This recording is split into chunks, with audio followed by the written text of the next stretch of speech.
Hello everyone, आज हम start करने वाले हैं क्लास 10th फिजिक्स का फर्स्ट टॉपिक जो कि है important terms related with light. बच्चों, प्रीवियस वीडियो में हमने देखा था इस चैप्टर का इंट्रोडक्शन कि कौन कौन से टॉपिक्स हैं जो हमें इस चैप्टर के अंडर कवर करने हैं, और आज हम स्टार्ट करते हैं हमारे फर्स्ट टॉपिक के साथ जो कि है कुछ इम्पॉर्टेंट टर्म्स जो कि लाइट से करते हैं relate. So this is Vibhuti Khare, welcome to Magnet Brains, जहाँ पे आपको सभी चैप्टर्स के वीडियो लेक्चर्स मिलने वाले हैं बिल्कुल फ्री ऑफ कॉस्ट। यानी कि मैग्नेट ब्रेन्स में आपको 2 चैप्टर्स पढ़ने के बाद किसी भी तरह का पेमेंट करने की या पैकेज लेने की रिक्वायरमेंट बिल्कुल भी नहीं है, क्योंकि मैग्नेट ब्रेन्स आप सब तक एजुकेशन पहुँचाता है बिल्कुल फ्री ऑफ कॉस्ट। तो इसी अच्छी बात से हम स्टार्ट करते हैं आज का हमारा टॉपिक जो कि है इम्पॉर्टेंट टर्म्स। ठीक है, तो देखो यहाँ पे मैं कुछ टर्म्स आपको बताने वाली हूँ। हो सकता है कि आपको पहले से पता हो सकता है नहीं भी पता हो, तो जिनको पता है वो रिवाइज कर लो, जिन्हें नहीं पता है वो समझ लें इस टॉपिक को। ठीक है, सबसे पहले तो एक सोर्स क्या होता है भाई? A source of light is an object from which light is given out. एक लाइट का सोर्स क्या होता है भाई? एक वो सोर्स या एक वो ऑब्जेक्ट जिससे लाइट जो है बाहर आती है, उसे हम क्या कहते हैं भाई? लाइट का सोर्स कहते हैं। अब जैसे कि आपके जो लाउड स्पीकर्स होते हैं, आपके जो हेडफोन्स हैं, ठीक है, आपके जो ईयरफोन्स हैं, वो भी किसी ना किसी चीज़ के सोर्स हैं। किस चीज़ के सोर्स हैं वो है साउंड के सोर्स, है ना।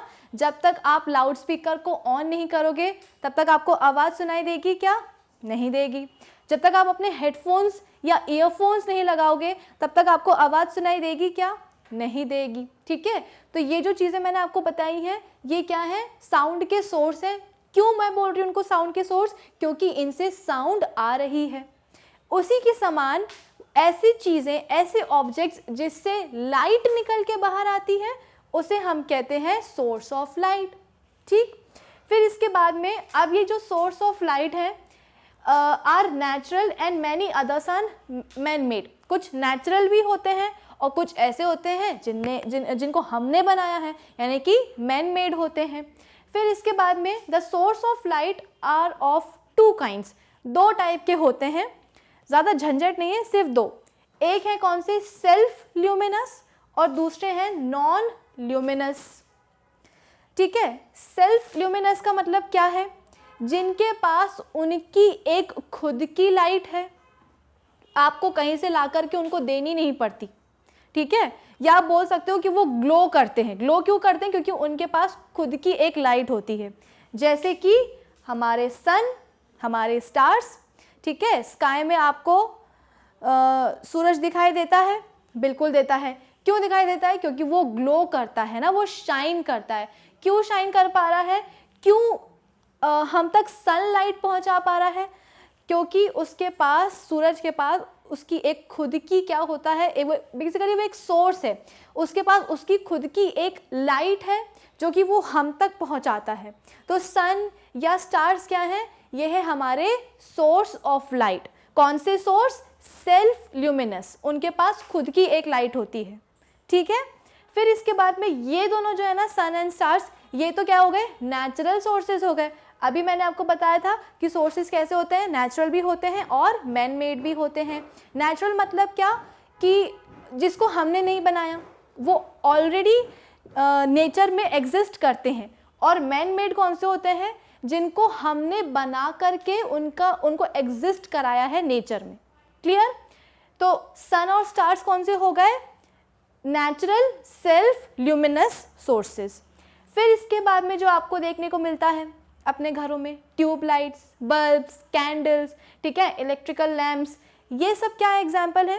ये है मैन मेड, इनको हमने बनाया है ना, और इनके पास इनकी खुद की एक लाइट होती है, इनको कहीं से ला करके देनी नहीं पड़ती। ऐसा होता है क्या कि आपको बल्ब ऑन करना है तो पहले आप कहीं से लाइट लेके आओगे, फिर उस बल्ब को दोगे, फिर वो बल्ब जो है ना आपके अराउंड पूरे में स्कैटर करेगा लाइट। ऐसा नहीं होता। बल्ब के पास उसकी खुद की एक लाइट होती है। बस हमें करना क्या होता है? हमें स्विच ऑन करना होता है। स्विच ऑन करना मतलब क्या? हमें एक इलेक्ट्रिसिटी की सप्लाई उस तक पहुंचाती है, बाकी सेटअप उसके पास खुद का रहता है कि एक बार आपने इलेक्ट्रिसिटी उस तक पहुंचा दी, स्विच ऑन कर दिया, अब वो लाइट जो है ना स्कैटर करेगा, ठीक है। तो इलेक्ट्रिकल बल्ब्स और जो डिफरेंट लाइट वाले आप इलेक्ट्रिकल अप्लायंसेस देखते हो वो कैसे हैं, मैन मेड है, ठीक है, धरती से तो नहीं आए हैं, इंसानों ने ही बनाया है उनको, तो इसे हम क्या कहते हैं, man made self luminous. Clear. अब इसके बाद में नॉन ल्यूमिनस। नॉन ल्यूमिनस मतलब कौन से, a non luminous source is that which does not possess light of its own, जिसके पास खुद की उसकी लाइट नहीं रहती है, जैसे कि मून। अब आप बोलोगे कि मैम आपने गलत पढ़ाया, मून तो शाइन करता है रात में, ठीक है, हमें ब्लैक स्काई में, ब्लू स्काई में हमें मून देखने को मिलता है क्योंकि मून शाइन करता है, जबकि ऐसा कुछ नहीं है, मून के पास उसकी खुद की लाइट नहीं होती है। तो सवाल ये उठता है कि जब उसके पास उसकी खुद की लाइट है ही नहीं तो फिर वो शाइन कैसे करता है। वो शाइन इसलिए करता है बच्चों क्योंकि उसके ऊपर भी सनलाइट पड़ती है।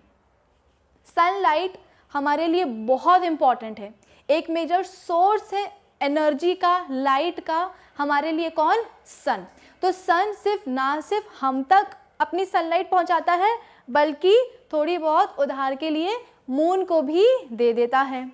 ये मून क्या करता है, अब सन से जो है ना सनलाइट ले ली, अब इस लाइट को हम तक पहुंचाता है, तो हमें लगता है कि भाई मून भी क्या है, एक लाइट का सोर्स है।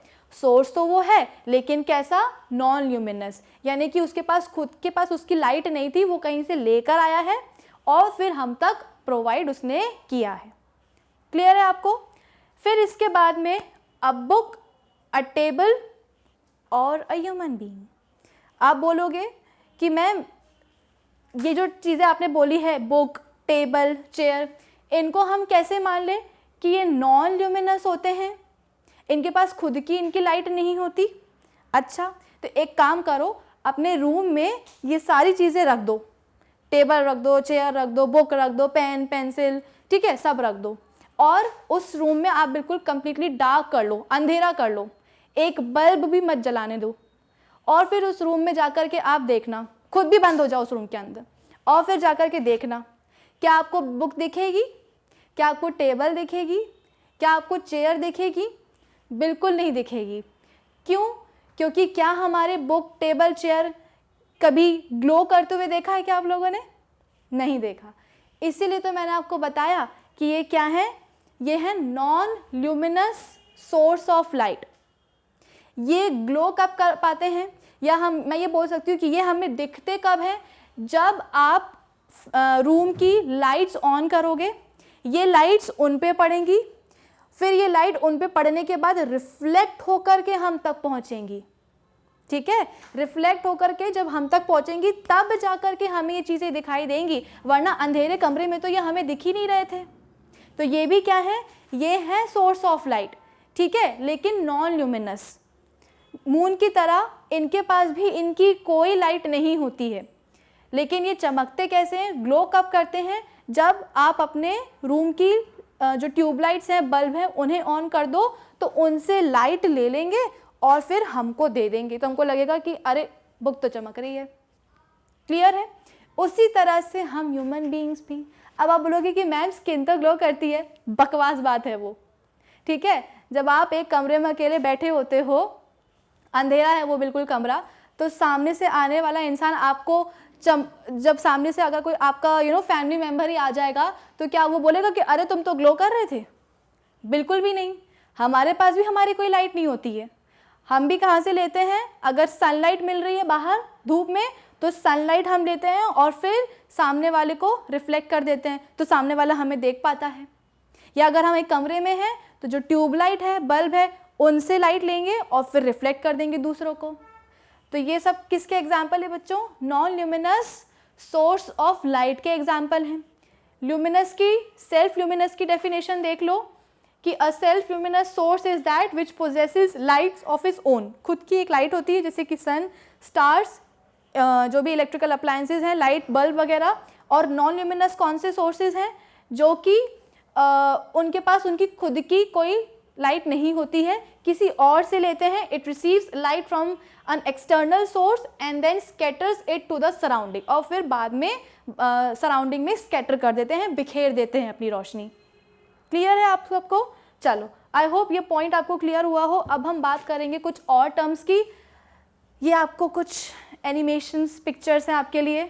सन जो कि क्या है, एक ल्यूमिनस सोर्स है, ठीक है। इलेक्ट्रिकल लैम्प, कैंडल, ये सब आपके लिए आपकी अंडरस्टैंडिंग को ईजी बनाने के लिए, क्योंकि मुझे लगता है कि बच्चे जो हैं एनिमेशंस और पिक्चर से डिफ़िकल्ट चीज़ भी पढ़ लेते हैं। उनको लगता है कि अरे ये एनिमेशंस और पिक्चर्स तो बच्चों वाली चीज़ें हैं, तो बच्चों वाली चीज़ें तो हम यूँ कर लेते हैं। तो ये आपके लिए कुछ इमेजेस हैं, आप हमेशा इस चीज़ को ध्यान रखिएगा। अब हम बात करते हैं मीडियम की, ठीक है। मीडियम बेसिकली क्या होता है? A medium is a substance through which light propagates और ट्राइज टू डू सो। एक लाइट है आपके पास, वो लाइट क्या करेगी? एक सब्सटेंस से पास होगी, प्रोपोगेट होगी या फिर पास होने की कोशिश करेगी। तो वो जो सब्सटेंस है जिससे वो पास हो रही है या होने की कोशिश कर रही है, उसी को हम कहते हैं मीडियम। तो मीडियम क्या है बच्चों? एक ऐसा सब्सटेंस है जिससे लाइट पास करने की कोशिश करती है या कर जाती है कभी कभी। उस सब्सटेंस को हम क्या कहते हैं? उसे हम कहते हैं मीडियम। क्लियर है आपको? There are 3 types of media of light. Light के 3 मेजर या मेन मीडिया होते हैं। कौन कौन से? ट्रांसपेरेंट, ट्रांसल्यूसेंट एंड ओपेक, ठीक है। अब ट्रांसपेरेंट क्या है? It is a medium through which light propagates easily, ठीक है। ये बेसिकली वो मीडियम होता है जिससे लाइट बहुत ईजीली प्रोपोगेट कर जाती है। Example, air, water, glass etcetera are transparent media. Translucent क्या है? जिससे कि लाइट पार्शियली प्रोपोगेट कर पाती है, मतलब कि थोड़ी निकल जाती है बाहर, थोड़ी नहीं निकल पाती। एग्जाम्पल्स कौन से उनके? Ground glass, paper are translucent media. फिर इसके बाद में ओपेक। ओपेक क्या है? जिसमें से लाइट प्रोपोगेट हो ही नहीं पाती, निकल ही नहीं पाती। एग्जाम्पल कौन से हैं? Would, metal etcetera. अब मैं अगर आपसे बोलूं कि इस चीज़ को समझने के लिए आप अपने घर पे भी एक्सपेरिमेंट कर सकते हैं। क्या करना है आपको? एक टॉर्च लेनी है, ठीक है, या पे अपने फ़ोन की जो फ्लैश लाइट होती है उसी को ऑन कर लो, ठीक है। उसके आगे रख के देखो आप एक ग्लास, फिर एक रख के देखो पेपर, फिर एक रख के देखो आप कोई भी मेटल या फिर कोई भी एक वुडन ब्लॉक, ठीक है। ये आप अपने घर पे करके देख सकते हो। लेकिन मुझे पता है कि हमारे जो बच्चे हैं वो बड़े आलसी हैं। इस एक्सपेरिमेंट को करने के बजाय वो पबजी ना खेल लें, तो कोई बात नहीं, ये वाला काम भी हम पे छोड़ दो, ठीक है। बस शांति से बैठ के देखते रहो कि आगे क्या क्या होने वाला है। इस चीज़ को समझाने के लिए कि भाई ट्रांसपेरेंट, ट्रांसलूसेंट या ओपेक मीडिया क्या होता है, इसके लिए मैं ही आपको एक्सपेरिमेंट करके बता देती हूँ। आप बस पेशेंस के साथ देखते रहिएगा, ठीक है। इसके लिए मुझे सबसे पहले एक थोड़ी सी डार्क कलर की लाइट चाहिए है, बैकग्राउंड। यस, अब देखो इधर, ये दिख रही है आपको एक टॉर्च, काफ़ी बड़ी टॉर्च है हमारे पास, ठीक है। ये है हमारी एक टॉर्च। आपको आई डोंट नो आपको लाइट यहाँ पे विजिबल है कैमरे पे या नहीं है। अब इस चीज़ को ध्यान से देखना। मेरे पास है एक कांच का ग्लास, ठीक है, या कांच का ग्लास अभी छोड़ दो, ये रही आपकी लाइट, ठीक है। ये है सोर्स ऑफ लाइट। ये क्या, कौन सा सोर्स है? ये है ल्यूमिनस, सेल्फ ल्यूमिनस, है ना। इसके पास खुद की एक लाइट है। लाइट कहाँ से आ रही है? इसके पास जो बैटरी है उससे आ रही है, ठीक है। और ये मैन मेड है, हमने बनाई है इसे।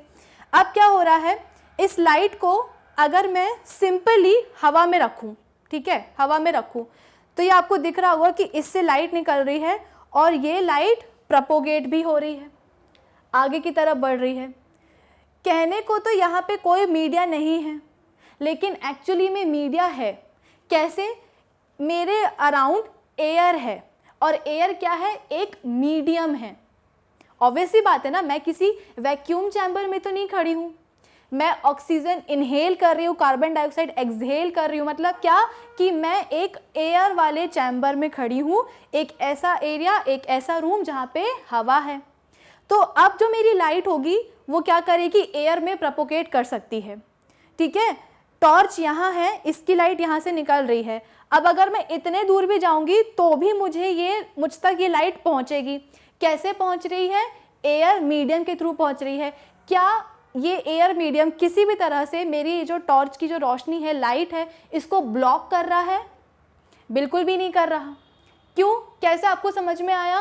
क्योंकि देख लो ना, कुछ कहीं से भी आपको ब्लॉकेज दिख रहा है, यहाँ से निकल रही है और दूर तक जाएगी। क्लियर है आप सबको? ठीक है। फिर इसके बाद में आप इसके आगे एक ग्लास भी रख के देख सकते हैं, कुछ इस तरीके से। आई डोंट नो आपको क्लियरली दिख रहा है या नहीं, पर इधर से देखो, मैं अगर इसके आगे ग्लास भी रख दूँ तो भी मेरी लाइट प्रोपोगेट हो रही है। क्यों? क्योंकि मेरा जो कांच है ना, ये लाइट को ब्लॉक नहीं कर रहा है, ये इसको जाने दे रहा है कि हाँ भाई चले जाओ, कोई दिक्कत नहीं है, ठीक है, कोई चालान नहीं कटेगा, बस ये चला जा रहा है यहाँ से। अब दूसरा मीडियम, ठीक है, अब हम बात करेंगे दूसरे मीडियम की। ये रहा मेरे पास एक पेपर, ठीक है, आई डोंट नो आपको दिख रहा है या नहीं, पर ये देखो, पेपर के थ्रू जब मेरी लाइट जाएगी ना, तो लाइट का चालान कटेगा। क्यों कटेगा? क्योंकि हेलमेट नहीं है उसके पास। यानी कि ये पूरी तरह से जो पेपर है मेरा, ये लाइट को जाने नहीं देगा। कुछ लाइट को जाने देगा और कुछ लाइट को नहीं जाने देगा। इसलिए पेपर की दूसरी तरफ से जो लाइट निकलेगी वो कैसी होगी? थोड़ी सी डिम हो जाएगी। ठीक है। अब इसके बाद में तीसरा एग्जाम्पल मैंने ले ली है मेरी एक मोटी सी बुक, और इस बुक को जब मैं सोर्स के पास रखूँगी, टॉर्च के पास, क्या अब आपको कोई लाइट दिख रही है? नहीं दिखेगी। क्यों नहीं दिखेगी? क्योंकि मेरी इस बुक ने कंप्लीटली इस लाइट के सोर्स को ब्लॉक कर दिया है। यानी कि ये ये जो मीडियम है, ये लाइट को जाने नहीं दे रहा आगे। ठीक है। ना मेरी लाइट के पास हेलमेट था, ना इसके पास गाड़ी के पेपर्स थे, तो भैया चालान भी कटेगा और गाड़ी जाएगी, लेकिन टो हो जाएगी। ठीक है। क्यों? क्योंकि मेरा ये जो मीडियम था, इसके आगे, लाइट के आगे जो मीडियम था, इसने ब्लॉक कर दिया है कंप्लीटली।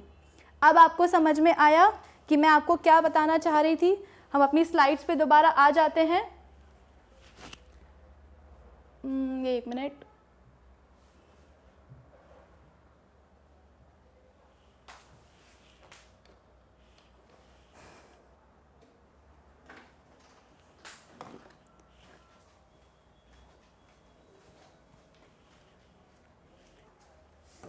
Give me 1 second. यहाँ पे क्लियर कर रहे हैं अपनी स्लाइड्स। ठीक है। जो हमें स्लाइड्स चाहिए हैं वो हम लेके आ रहे हैं। Okay fine. ये आ गई हमारी स्लाइड्स। इधर देखो, ये रहा वो एक्सपेरिमेंट जो अभी अभी हमने किया है। ये ट्रांसपेरेंट सोर्स था, ट्रांसपेरेंट मीडियम था, जिसने लाइट को जाने दिया था। ये क्या है? ट्रांसल्यूसेंट है, यानी कि जिसने थोड़ा जाने दिया, थोड़ा नहीं जाने दिया। और ये क्या है? वुडन ब्लॉक या मेरी बुक, जिसने कि लाइट को आगे जाने नहीं दिया। अब आपको तीनों मीडियम समझ में आ गए होंगे कि ट्रांसपेरेंट क्या होता है, ट्रांसलूसेंट क्या होता है और ओपेक क्या होता है। ट्रांसपेरेंट वो मीडियम है जो कि अपने थ्रू लाइट को कंप्लीटली जाने देता है। और ट्रांसलूसेंट क्या है? ट्रांसलूसेंट वो मीडिया है जो कि अपने से लाइट को थोड़ा जाने देगा, थोड़ा नहीं देगा। और ओपेक तो जाने नहीं देता, कंप्लीटली ब्लॉक कर देता है लाइट के पाथ को या उसकी प्रोपोगेशन को। सॉर्टेड? आगे चीज समझ में?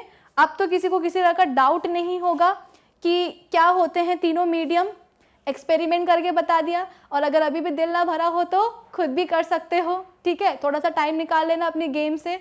आई होप ये चीज़ आपको समझ में आ गई होगी। तो हमने सोर्स पढ़ लिया, और इसके बाद में हमने क्या पढ़ लिया? मीडियम पढ़ लिया। अब हम बात करते हैं किसकी? रे की। अर्रे वाला अर्रे नहीं है, ये है रे। ठीक है। स्पेलिंग देख लो, RAY। ये क्या है? रे है। क्या होती है भाई ray? A ray of light is the straight line path along which light travels. Ray क्या होती है? ये एक स्ट्रेट लाइन पाथ होता है। किसी भी सोर्स से जब एक लाइट निकलती है तो वो लाइट एक पर्टिकुलर पाथ को फॉलो करेगी। जैसे यहाँ पे मेरी टॉर्च जल रही थी, ठीक है, एक यहाँ पे हमारी टॉर्च जल रही थी, इस टॉर्च से क्या निकली थी भाई? लाइट निकली थी। तो यहाँ पे आपको दिख रहा होगा कि जो टॉर्च से निकलने वाली जो लाइट थी वो एक डेफिनेट पाथ को फॉलो करके गई। वो पाथ कैसा था? वो था एक स्ट्रेट लाइन पाथ। और इसी स्ट्रेट लाइन पाथ को क्या कहते हैं बच्चों? इसे हम कहते हैं रे। बहुत सारी हो जाएंगी तो उसे हम क्या कहेंगे? रेस। ठीक है। आगे क्या लगा देना? S लगा देना। यानी कि मेरे टॉर्च से क्या निकली थी? लाइट रेज निकली थी। हिंदी में इसको हम क्या कहते हैं, किरणें कहते हैं, है ना। याद करो वो दिन जब आप ड्राइंग बनाते थे बचपन में, ठीक है, आपको बोला जाता था कि एक घर बनाना है, पहाड़ बनाना है, तो कैसे बनाते थे, ये बना दिए हमने पहाड़, ठीक है, और यहाँ से निकाल दिए बड़े अच्छे तरीके से नदी, और एक सन बनाते थे। सन कैसे बनाते थे, कुछ इस तरीके का, है ना, ये मस्त जो है ना हम सन रेज निकाल देते थे। भाई सूरज की जो किरणें होती है ना उसको हम क्या कहते हैं, सन रेज कहते हैं। क्लियर है। तो अब आपको समझ में आ रहा होगा कि रे क्या होती है। हिंदी में बोले आसान भाषा में तो रे मतलब क्या, एक किरण, रेज मतलब किरणें। A ray of light is a straight line path, जो कि एक लाइट ट्रैवल करती है उसके अलोंग। क्लियर है। फिर इसके बाद में it is represented by an arrow head on a straight line. इसको हम रिप्रेजेंट कैसे करते हैं बच्चों, इसको रिप्रेजेंट करने के लिए हम कुछ इस तरह से एक स्ट्रेट लाइन बना देते हैं और उसके ऊपर एक एरो हेड बना देते हैं। एरो हेड बनाने का क्या मतलब है, बचपन में जैसे सनराइज बनाते थे वैसे ही अभी भी क्यों नहीं बना देते, उसकी एक वजह है। ये एरो हेड हमें बताता है कि उस रे का डायरेक्शन क्या है, यानी कि लाइट का प्रोपोगेशन का डायरेक्शन क्या है। ठीक है। अगर मैंने इस एरो हेड को बनाया है ऊपर, यानी कि जो रे है वो कहाँ जा रही है, ऊपर जा रही है। अगर मैंने एरो बना दिया है कहाँ, टुवर्ड्स राइट, मतलब कि क्या, हमारी जो लाइट है वो प्रोपोगेट हो रही है कौन से डायरेक्शन में, टुवर्ड्स राइट डायरेक्शन में। क्लियर है। A number of rays combine together form a beam of light. जब कई सारी रेस कंबाइन हो जाती हैं तो उसे हम क्या कहते हैं, बीम ऑफ लाइट कहते हैं। ठीक है। यहाँ पे अभी अभी मैंने टॉर्च बनाई थी, चलो फिर से बना देते हैं। ठीक है, ये बन गई टॉर्च। इस टॉर्च से मैंने आपको क्या बताया था कि रेज निकल रही हैं, लाइट की रेज निकल रही हैं, और अगर मैं उन सभी रेज को कंबाइन कर दूं तो ये कॉम्बिनेशन जो है ना, ये कॉम्बिनेशन क्या कहलाएगा, ये कहलाएगा बीम, लाइट बीम। एक किरण यानी कि रे, बहुत सारी किरणें यानी कि रेज, और उन सभी रेज को अगर मैंने एक कॉम्बिनेशन बना दिया, एक पैकेज बना दिया, तो उस पैकेज को मैंने बोला बीम। ठीक है। और उस बीम को भी a narrow beam of light is called pencil. और एक पतली सी जो, नैरो मतलब कि सकरा, तो एक जो सकरी बीम होगी लाइट की, उसे हम क्या कहेंगे, पेंसिल कहते हैं। ठीक है। अब ये जो पेंसिल है ना, नॉट दिस पेंसिल, ये वाली पेंसिल, ये जो पेंसिल है ये भी तीन टाइप की होती है। कौन कौन सी, कन्वर्जेंट, डाइवर्जेंट एंड पैरेलल। ये वर्ड्स हो सकता है आपके लिए नए हो, लेकिन इनका मतलब आपको पता होगा। सूरज की किरणें कैसे बनाते हैं भाई, सूरज की किरणें कुछ इस तरह से बनती हैं। ये क्या है, डाइवर्जेंट रेज हैं। डाइवर्जेंट मतलब क्या, कि दूर दूर तक स्कैटर हो जाना, अलग अलग हो जाना, समझे, दूर दूर तक अलग हो जाना। जैसे कि मूवीज़ वगैरह में दिखाते हैं, किसी कॉमेडी सीन्स वगैरह में कि गेट खुला और सब लोग जो है ना स्कैटर हो गए अपनी अपनी जगह पे, एक साथ जो है ना बाहर निकल गए। वो क्यों, वो भी क्या है, एक पैटर्न है किसका, डाइवर्जेंस का, अलग अलग हो जाना। सोर्स जो था वो क्या था, सन था। सन से जो निकलने वाली रेस थी वो क्या हो गई, डाइवर्ज हो गई, अपने अपने रास्ते पे चली गई। तो ये क्या हो गया, ये हो गया डाइवर्जेंट पेंसिल। यानी कि पेंसिल मतलब क्या, कि एक नैरो बीम ऑफ लाइट। यानी कि डाइवर्जेंट पेंसिल मतलब क्या होगा, कि एक ऐसी बीम ऑफ लाइट जहाँ की रेस कैसी है, डाइवर्जेंट है, अलग अलग डायरेक्शन में जा रही हैं। फिर सिमिलरली आती है कन्वर्जेंट पेंसिल। कन्वर्जेंट मतलब कि क्या, डाइवर्जेंट की ऑपोजिट, कि सभी रेस कहाँ आ रही हैं, एक पर्टिकुलर पॉइंट पे आकर के मिल रही हैं। सूर्य की किरणें हमेशा याद रखना कि सूरज की किरणें कैसी होती हैं, डाइवर्जेंट होती हैं, हर डायरेक्शन में जाती हैं। इसका ऑपोजिट कर दो तो सारी रेस को आप एक पर्टिकुलर पॉइंट पे, एक पर्टिकुलर लोकेशन पे ला करके खड़ा कर दो, उसे हम क्या कहते हैं, उसे हम कहते हैं कन्वर्जेंट। और पैरेलल का तो आपको पता है मतलब क्या होता है, कुछ इस तरह की, एक दूसरे के पैरेलल, ना बहुत दूर दूर रहेंगी एक दूसरे से, ठीक है, डाइवर्जेंट रेस की तरह, ना बहुत ही पास पास हो जाएंगी, कंबाइन हो जाएगी कन्वर्जेंट रेस की तरह, एक पर्टिकुलर डिस्टेंस पे क्या होती हैं, चलती जाती हैं। क्लियर है आप सबको। तो इसकी भी एक इमेज है, वो भी आप देख लीजिए और हमेशा उसको ध्यान रखिएगा। कन्वर्जन मतलब क्या होता है? It is that in which rays of light go to meet at a particular point O, एक पर्टिकुलर पॉइंट पे मिलती हैं। The width of the pencil goes on increasing as the rays proceed forward. ठीक है, क्या बोल रहे हैं यहाँ पे? कन्वर्जन में क्या हो रहा है? बेसिकली सभी जो रेज हैं आकर की क्या होती हैं? कंबाइन हो जाती हैं। ठीक है, तो जैसे जैसे लाइट की रेज आकर के कंबाइन होगी तो बीम की, सॉरी ये इंक्रीजिंग नहीं है, इट शुड बी डिक्रीजिंग। ठीक है, आप खुद ही देख सकते हो कि एक पर्टिकुलर सोर्स से हमारी लाइट जो है वो चली आ रही है और पहले की किरणें कैसी थी? रेज कैसी थी? दूर दूर थी। लेकिन जैसे ये एक पर्टिकुलर पॉइंट पे आकर के मिलेंगी तो ये जो विड्थ होगी यानी कि जो चौड़ाई होगी पेंसिल की वो क्या हो जाती जाएगी? कम होती जाएगी, डिक्रीज होती जाएगी। समझे? और डाइवर्जेंट में क्या होता है?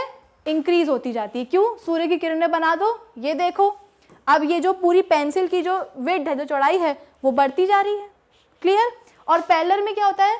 पैरेलल में तो कांस्टेंट होती है। क्यों? क्योंकि सभी रेज एक दूसरे के पैरेलली चलती है, एक पर्टिकुलर डिस्टेंस पे चलती हैं एक दूसरे से। क्लियर है आप सबको? इसी से रिलेटेड एक इमेज है, इस इमेज को आप हमेशा ध्यान रखिएगा। ये है पैरेलल बीम्स, ये है डाइवर्जेंट बीम और ये है क्या? Convergent beam. सभी रेज पास में आ गई तो वो हो गया कन्वर्जेंट, दूर दूर चली गई तो क्या हो गया? डाइवर्जेंट, और एक पर्टिकुलर डिस्टेंस पे अगर एक साथ मूव कर रही हैं तो वो हो गई parallel beam. Sorted? I hope आज के लेक्चर में जो भी चीज़ें हमने सीखी हैं वो आप ध्यान से सुन लोगे और हमेशा याद रखोगे। क्या क्या पढ़ लिया हमने? आज हमने पढ़ा था क्या? सबसे पहले लाइट का source, luminous, self luminous and non luminous. फिर इसके बाद में दूसरा हमने कौन सा पढ़ा? दूसरा हमने पढ़ा रे। रे क्या होती है? तीनों टाइप की रे पढ़ ली, पेंसिल पढ़ ली, कन्वर्जेंट, डाइवर्जेंट एंड पैरेलल। और फिर सबसे interesting media, transparent, translucent and opaque. I hope ये चीज़ें आपको समझ में आ गई होगी। अब नेक्स्ट वीडियो में हम स्टार्ट करेंगे न्यू टॉपिक जो कि है लाइट का रिफ्लेक्शन। तो मिलते हैं नेक्स्ट वीडियो में। तब तक आपको क्या करना है? हमारी ऑफिशियल वेबसाइट magnetbrains.com को विजिट करना है, जहाँ पे आपको सभी चैप्टर्स के वीडियो लेक्चर्स मिलेंगे बिल्कुल एक प्लेलिस्ट में। साथ ही साथ सभी चैप्टर के आपको टॉपिक्स के नोट्स भी वहाँ पे आपको अवेलेबल हैं। So do visit our official website magnetbrains.com. Till then, keep learning with Magnet Brains. Thank you for watching.